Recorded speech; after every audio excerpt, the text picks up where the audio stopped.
ఇంకోటి ఇందులో కూడా కమిట్మెంట్స్ లాంటివి ఏమైనా ఉంటాయంటారా? ఉంటాయి. అంటే మీరు ఎప్పుడన్నా మీతో మీ కొలీగ్స్ కానీ ఫ్రెండ్స్ నాతో అట్లా తప్పుగా మాట్లాడడం అయితే జరగలేదండి ఇప్పటిదాకా. బట్ ఇలా జరిగింది, వీళ్ళతో అలా జరిగింది విన్నాను, నేను కూడా చాలా విన్నాను. బట్ నేను స్ట్రాంగ్ గా ఏం బిలీవ్ చేస్తానంటే, మనం ఉండే దాన్ని బట్టి, మనం బిహేవ్ చేసే దాన్ని బట్టి కూడా డెఫినెట్ గా ఎదుటి వాళ్ళ చూపు ఉంటది అండ్ వాళ్ళ మాట కూడా ఉంటది. నేనైతే స్ట్రాంగ్ గా దాంట్లో బిలీవ్ చేస్తాను. సో నాకు ఇట్లాంటి ఎక్స్పీరియన్సెస్ అయితే అసలు అవ్వలేదు. అవకాశాలు ఇస్తాము, పైకి తీసుకొస్తాము, పెద్ద మ్యూజిక్ డైరెక్టర్ కూడా మేము లైక్ సింగింగ్ ఒక పాట ఇస్తాము. జరుగుతుంటాయండి, ఎందుకు జరగవు? ప్రతి దగ్గర జరుగుతాయి కదా, ఎక్కడ జరగవు? సాఫ్ట్వేర్ కంపెనీస్ లో లేవా, లేకపోతే డాక్టర్స్ దగ్గర లేవా? ఇప్పుడు అసలు అంత ఇప్పుడు ఎవరు పట్టించుకోవట్లేదు కూడా. సో జరుగుతున్నాయి. ఓకే, సో చివరిగా చూసే వ్యూవర్స్కి, ప్రజలకి ఏం చెప్తారు మీరు?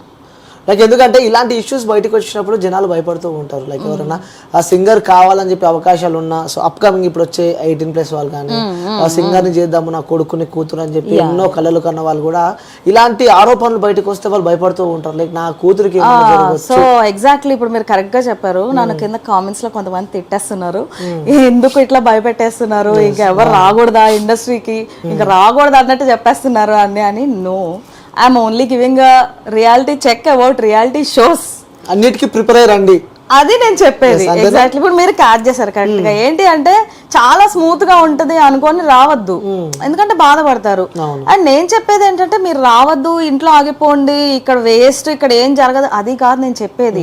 ఏంటంటే ఇండస్ట్రీలో పైకి రావాలంటే అది అందరి వలన అయ్యేది కాదు, దానికి ఒక టైం అనేది ఉంటది. నేను ఇప్పుడు వచ్చి రేపు సక్సెస్ అయిపోవాలి అని అనుకుంటే కుదరదు. దానికి ఒక లాంగ్ ప్రాసెస్ ఉంటది, దానికి మనం మెంటలీ మనం ప్రిపేర్ అయి రావాలి. ఆ మైండ్ సెట్ తో మనం రాలేదనుకోండి, ఒకసారి ఓడిపోగానే వెళ్ళిపోతాం, ఇంకా డిసప్పాయింట్ అయిపోయి.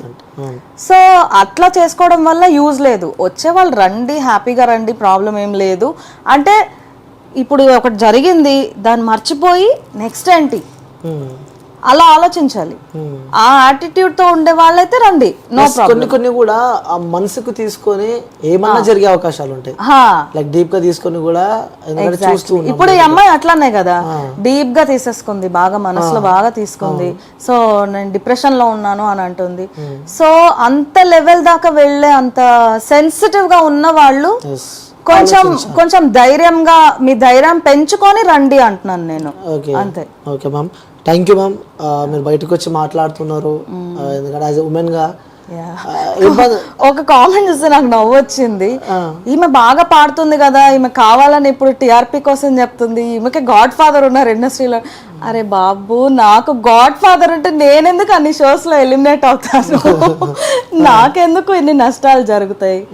అలాంటిది ఎవరు లేరు. అలాంటిది ఉంటే ఎప్పుడో వేరేలాగా ఉండేది కదా సిచ్యువేషన్. సపోర్ట్ ఉంటే నేను ఎందుకు వేరే వాళ్ళు మిమ్మల్ని ముందే తీసేస్తామని నన్ను బెదిరించి ఎలిమినేట్ చేసే పరిస్థితి నాకెందుకు ఉంటది? నాకు గాడ్ ఫాదర్ అనేది ఉంటే. నేను గెలిచాను, కొన్ని షోస్ లో నేను గెలిచా. కొంతమంది అది కూడా అంటున్నారు, మీరు గెలిచారు కదా, ఈ అమ్మాయి గెలిచి కూడా ఇట్లా మాట్లాడుతుంది ఏంటి? అవును, గెలిచాను, కానీ ఆ షోలో ఎన్ని జరిగినాయి వాళ్ళకి తెలుసా? తెలీదు కదా, మాకే తెలుస్తుంది అది. సో జరుగుతాయి, అవన్నీ జరుగుతాయి. నేను ఏం అబద్ధాలు చెప్పట్లేదు, నాకు జరిగింది మాత్రమే నేను చెప్తున్నాను. నేనేమి వ్యూస్ కోసం చెప్పట్లేదు, అలాంటిది ఏమీ లేదు. Okay, so as a singer కాబట్టి మీరు ఇంతమంత కాంట్రవర్షియల్ లైక్ మాట్లాడుకున్నాం కాబట్టి మా వ్యూయర్స్ కోసం ఒక సాంగ్ పాడతారా? Yeah, okay. కమ్మని ఈ ప్రేమ లేఖలే రాసింది హృదయమే, ప్రియతమా నీ వచట కుశలమానే నిచట కుశలమే, ఊహలన్నీ పాటలే కనుల తోటలో, తొలి కలల కవితలే మాట మాటలో, ఏహే కమ్మని ఈ ప్రేమ లేఖలే రాసింది హృదయమే, ప్రియతమా నీ వచట కుశలమానే నిచట కుశలమే. రైట్ అండి, సూపర్, చాలా అద్భుతంగా వాడారు. సో నిజంగా అదే సాంగ్ వింటున్నట్టు ఫీల్ వచ్చింది. సో థ్యాంక్ యూ అండి, thank you so much. Thank you.